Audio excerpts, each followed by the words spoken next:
CIET NCERT presents audiobook of Science for Class 6 entitled Science 1. This is the lesson 12. Title: Electricity and Circuits. From page 116 to 124. Page 116. Electricity and circuits. We use electricity for many purposes to make our tasks easier. For example, we use electricity to operate pumps that lift water from wells or from ground level to the rooftop tank. What are other purposes for which you use electricity? List some of them in your notebook. Does your list include the use of electricity for lighting? Electricity makes it possible to light our homes, roads, offices, markets, and factories even after sunset. This helps us to continue working at night. A power station provides us with electricity. However, the supply of electricity may fail or it may not be available at some places. In such situations, a torch is sometimes used for providing light. A torch has a bulb that lights up when it is switched on. Where does the torch get electricity from? 12.1 Electric cell. Electricity to the bulb in a torch is provided by the electric cell. Electric cells are also used in alarm clocks, wristwatches, transistor radios, cameras, and many other devices. Have you ever carefully looked at an electric cell? You might have noticed that it has a small metal cap on one side and a metal disc on the other side. Figure 12.1. Did you notice a positive sign and a negative sign marked on the electric cell? The metal cap is the positive terminal of the electric cell. The metal disc is the negative terminal. All electric cells have two terminals, a positive terminal, that is plus, and a negative terminal, that is minus. An electric cell produces electricity from the chemicals stored inside it. When the chemicals in the electric cell are used up, the electric cell stops producing electricity. Caution: you might have seen the danger sign shown here displayed on poles, electric substations, and many other places. It is to warn people that electricity can be dangerous if not handled properly. Carelessness in handling electricity and electric devices can cause severe injuries and sometimes even death. Hence, you should never attempt to experiment with the electric wires and sockets. Also remember that the electricity generated by portable generators is equally dangerous. Use only electric cells for all activities related to electricity. Page number 117. The electric cell then has to be replaced with a new one. A torch bulb has an outer case of glass that is fixed on a metallic base. Figure 12.2a. What is inside the glass case of the bulb? Figure 12.2a shows a torch bulb and figure B shows its inside view. That is a filament and terminals. Activity 1. Take a torch and look inside its bulb. You can also take out the bulb with the help of your teacher. What do you notice? Do you find a thin wire fixed in the middle of the glass bulb? Figure 12.2b. Now, switch the torch on and observe which part of the bulb is glowing. The thin wire that gives off light is called the filament of the bulb. The filament is fixed to two thicker wires which also provide support to it, as shown in figure 12.2b. One of these thick wires is connected to the metal case at the base of the bulb, figure 12.2b. The other thick wire is connected to the metal tip at the center of the base. The base of the bulb and the metal tip of the base are the two terminals of the bulb. These two terminals are fixed in such a way that they do not touch each other. The electric bulbs used at home also have similar design. Thus, both the electric cell and the bulb have two terminals each. Why do they have these two terminals? Caution: never join the two terminals of the electric cell without connecting them through a switch and a device like a bulb. If you do so, the chemicals in the electric cell get used up very fast and the cell stops working. 12.2. A bulb connected to an electric cell.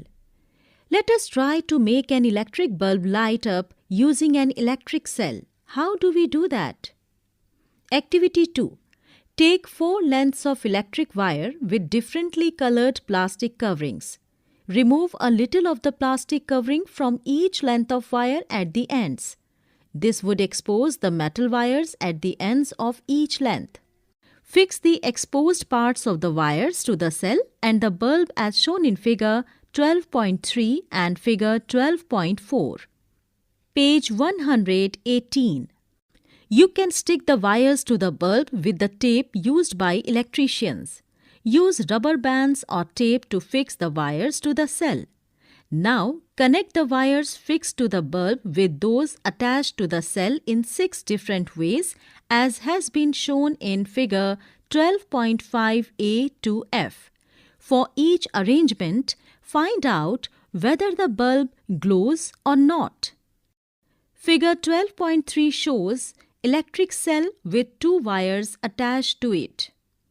Figure 12.4 shows bulb connected to 2 wires. Figure 12.5 shows different arrangements of electric cell and bulb.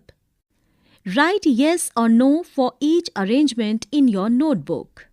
Now, carefully look at the arrangements in which the bulb glows. Compare these with those in which the bulb does not glow. Can you find the reason for the difference?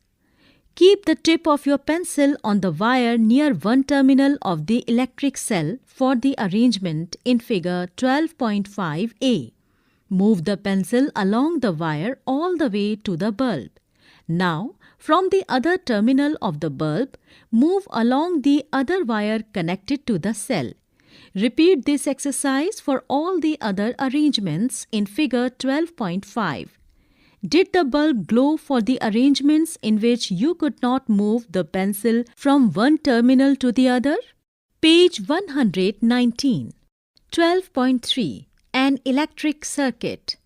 In activity 2, you connected one terminal of the electric cell to the other terminal through wires passing to and from the electric bulb. Note that in the arrangements shown in figure 12.5a and f, the 2 terminals of the electric cell were connected to 2 terminals of the bulb. Such an arrangement is an example of an electric circuit. The electric circuit provides a complete path for electricity to pass. That means current to flow between the 2 terminals of the electric cell. The bulb glows only when current flows through the circuit. In an electric circuit, the direction of current is taken to be from the positive to the negative terminal of the electric cell, as shown in figure 12.6.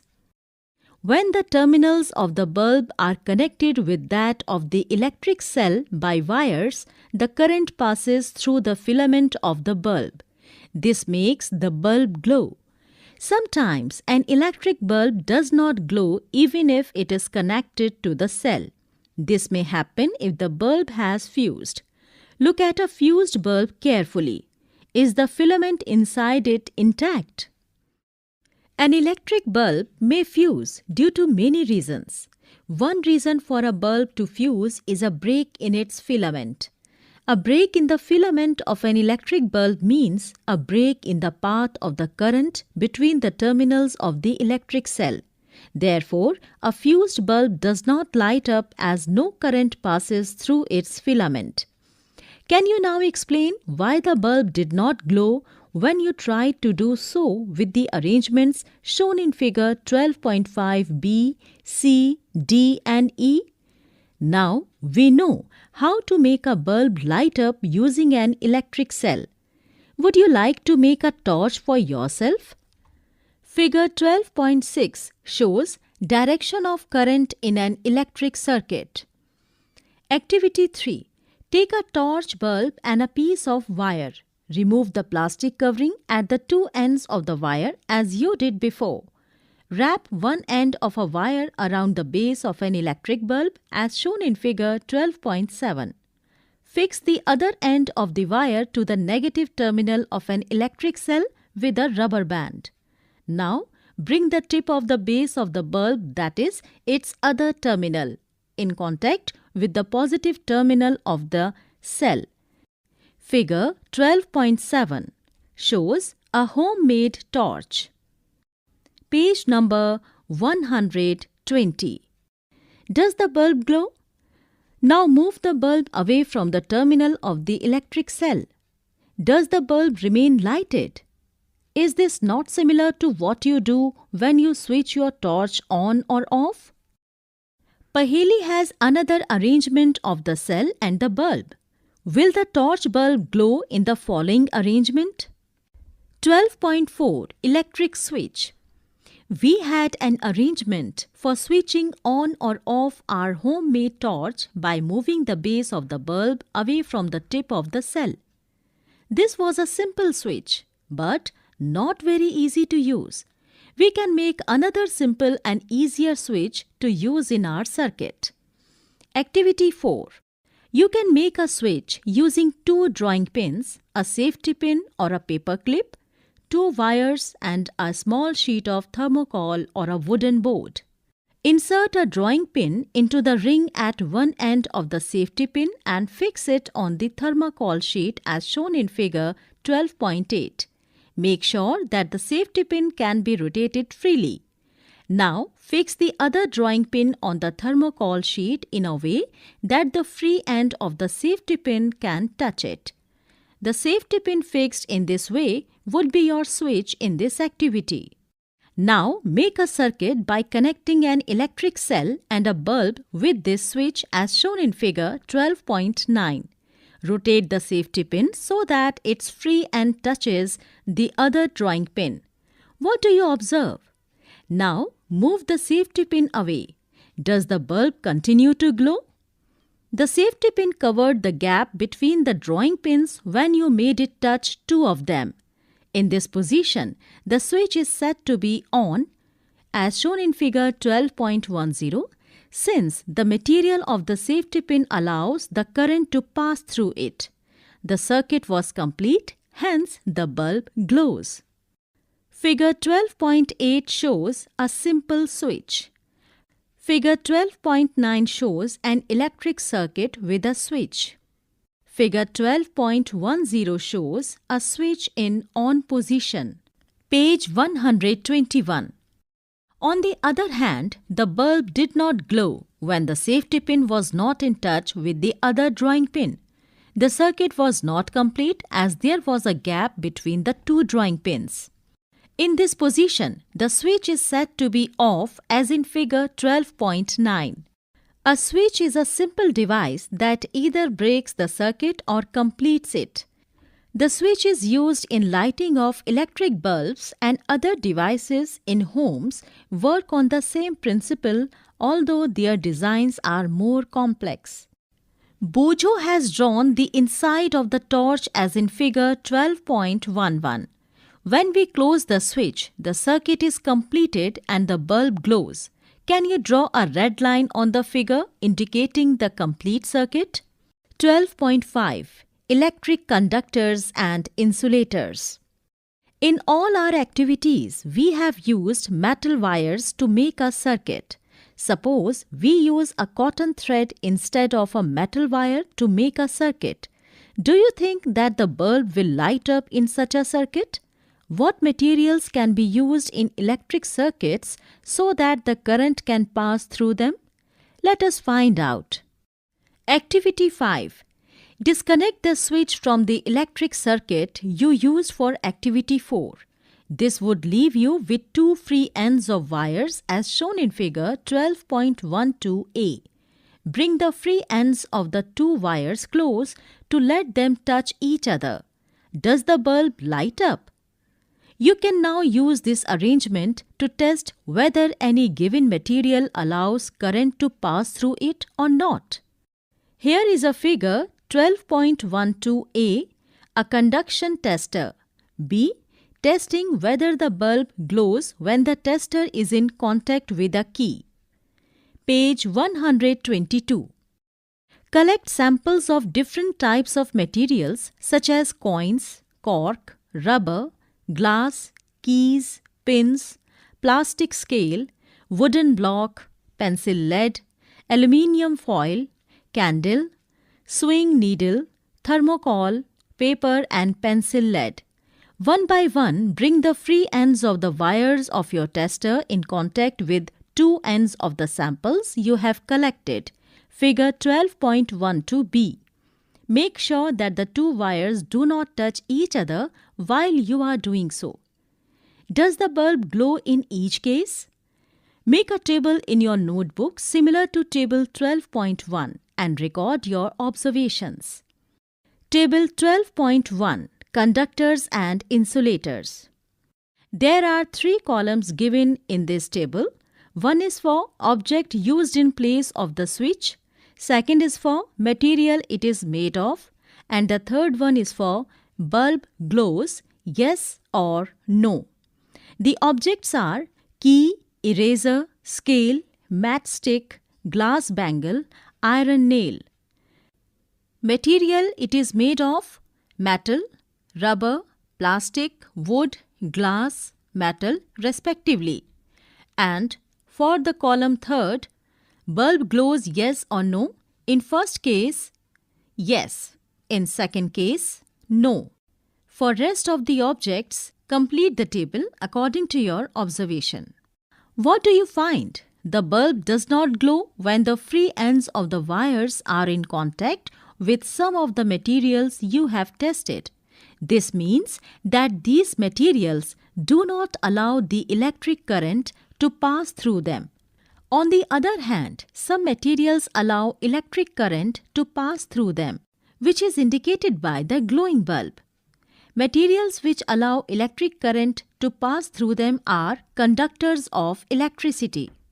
Insulators do not allow electric current to pass through them. With the help of table 12.1, name the materials that are conductors of electricity and also those which are insulators. Conductors: blank 1, blank 2, blank 3. Insulator: blank 1, blank 2, blank 3. What do you conclude? Which materials are conductors and which are insulators? Recall the objects that we grouped as those having luster in chapter 4. Are they the conductors? It now seems easy to understand why copper, aluminium and other metals are used for making wires. Let us recall activity 4 in which we made an electric circuit with a switch, figure 12.9. When the switch was in the open position, were the two drawing pins not connected with each other through the thermocol sheet? But thermocol, you may have found, is an insulator. What about the air between the gap? Since the bulb does not glow when there is only air in the gap between the drawing pins in your switch, it means that air is also an insulator. Conductors and insulators are equally important for us. Switches, electric plugs, and sockets are made of conductors. On the other hand, rubber and plastics are used for covering electric wires, plug tops, switches, and other parts of electrical appliances which people might touch. Caution: your body is a conductor of electricity. Therefore, be careful when you handle an electrical appliance. Page 123. Summary. Electric cell is a source of electricity. An electric cell has two terminals. One is called positive, while the other is negative. An electric bulb has a filament that is connected to its terminals. An electric bulb glows when electric current passes through it. In a closed electric circuit, the electric current passes from one terminal of the electric cell to the other terminal. Switch is a simple device that is used to either break the electric circuit or to complete it. Materials that allow electric current to pass through them are called conductors. Materials that do not allow electric current to pass through them are called insulators. Keywords: bulb, conductors, electric cell, electric circuit, filament, insulator, switch, terminal. Exercises. 1. Fill in the blanks. A device that is used to break an electric circuit is called blank. B. An electric cell has blank terminals. 2. State whether the sentences are true or false. A. Electric current can flow through metals. B. Instead of metal wires, a jute string can be used to make a circuit. C. Electric current can pass through a sheet of thermocol. 3. Explain why the bulb would not glow in the arrangement shown in figure 12.13. You are given a figure 12.13 in which the circuit is completed by a screwdriver. Page 124. 4. Complete the drawing shown in figure 12.14 to indicate where the free ends of the two wires should be joined to make the bulb glow. 5. What is the purpose of using an electric switch? Name some electrical gadgets that have switches built into them. 6. Would the bulb glow after completing the circuit shown in figure 12.14 if instead of safety pin we use an eraser? 7. Would the bulb glow in the circuit shown in figure 12.15? 8. Using the conduction tester on an object, it was found that the bulb begins to glow. Is that object a conductor or an insulator? Explain. 9. Why should an electrician use rubber gloves while repairing an electric switch at your home? Explain. 10. The handles of the tools like screwdrivers and pliers used by electricians for repair work usually have plastic or rubber covers on them. Can you explain why? Some suggested activities. 1. Imagine there were no electric supply for a month. How would that affect your day-to-day activities and others in your family? Present your imagination in the form of a story or a play. If possible, stage the play written by you or your friends in school. 2. For your friends, you may set up a game, How Steady Is Your Hand? You will need a cell, an electric bulb, a metal key, 2 iron nails about 5 cm each in length, about 1.5 meter long thick metal wire with its plastic insulation scraped off, and few pieces of connecting wires. Fix 2 nails nearly 1 meter apart on a wooden board so that these can be used as a hook. Fix the wire between the nails after inserting it through the loop of the key. Connect one end of this wire to a bulb and a cell. Connect the other terminal of the cell to the key with a wire. Ask your friend to move the loop along the straight wire without touching it. Glowing of the bulb would indicate that the loop of the key has touched the wire. 3. Read and find out about Alessandro Volta, who invented the electric cell. You may also find out about Thomas Alva Edison, who invented the electric bulb. The chapter 12 of total 16 chapters of the book ends here.